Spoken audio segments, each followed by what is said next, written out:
ابراہیم اور اس کا بیٹا اسحاق۔ خدا نے ابراہیم سے اور اس کی بیوی سارہ سے وعدہ کیا تھا کہ ان کے ہاں ایک بیٹا پیدا ہوگا اور اس کی نسل ایک بڑی قوم بنے گی جس کی تعداد ستاروں کی طرح ہوگی۔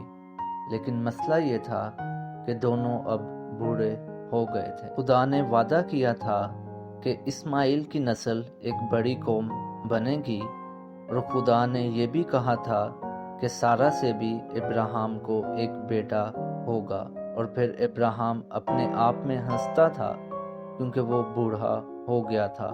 جب سارہ نے خدا کی طرف سے بھیجے گئے 3 مہمانوں کو یہ کہتے ہوئے سنا کہ اس سال کے اندر خداوند تم کو ایک بیٹا دے گا جس کا خدا نے وعدہ کیا تھا، تو وہ اس بات پر ہنس پڑے کیونکہ اب ان کے لیے اولاد پیدا کرنا ناممکن تھا۔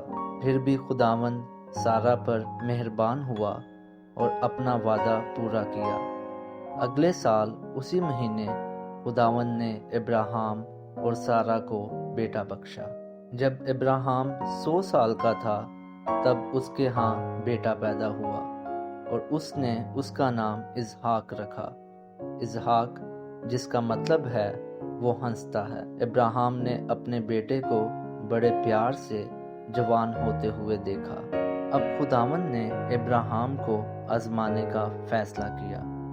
خدا نے کہا، اپنے بیٹے اسحاق کو لے جس کو تو بہت پیار کرتا ہے، اور اموریہ کے علاقے میں جا اور اسے اس پہاڑ پر جو میں تجھ کو دکھاؤں گا قربان کر۔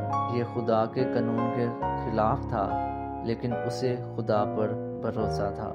ابراہیم نے قربانی کے لیے لکڑیاں لی، 2 نوکر اور اسحاق کو لے کر موریہ کی طرف روانہ ہوا۔ 3 دن کے بعد ابراہیم نے پہاڑ کو دور سے دیکھا۔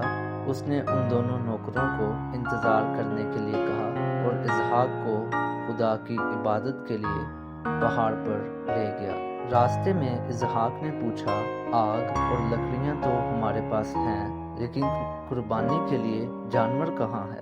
تب ابراہیم نے جواب دیا، خدا خود مہیا کرے گا، اور وہ دونوں پہاڑ کی طرف روانہ ہوئے۔ وہاں ابراہیم نے خدا کے لیے قربان گاہ بنائی اور اس پر لکڑیاں رکھی، اور پھر اسحاق کو باندھ کر لکڑیوں پر لٹا دیا۔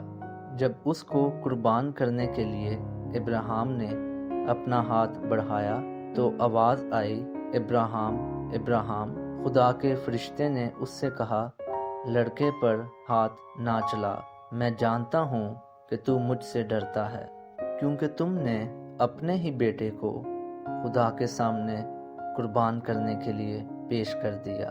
ابراہیم نے نظر اٹھا کر دیکھا تو ایک مینڈا اپنے سینگوں سے جھاڑی میں پھنسا ہے۔ پھر ابراہیم نے اس مینڈے کو اسحاق کی جگہ قربان کیا، اور اس نے اس جگہ کا نام خدا دے گا رکھ دیا۔ فرشتہ نے پھر کہا، تم اپنے ایک ہی بیٹے کو خدا کے سامنے قربان کرنے کے لیے لائے، خدا تم کو برکت دے گا اور تیری اولاد کو ستاروں کی طرح اور سمندر کے ریت کے ذروں کی طرح بڑھائے گا، اور تیری وجہ سے زمین کے سب لوگ برکت پائیں گے۔ ابراہیم اور اسحاق اپنے نوکروں کے پاس واپس آئے اور جہاں سے وہ آئے تھے اسی راہ پر واپس روانہ ہوئے۔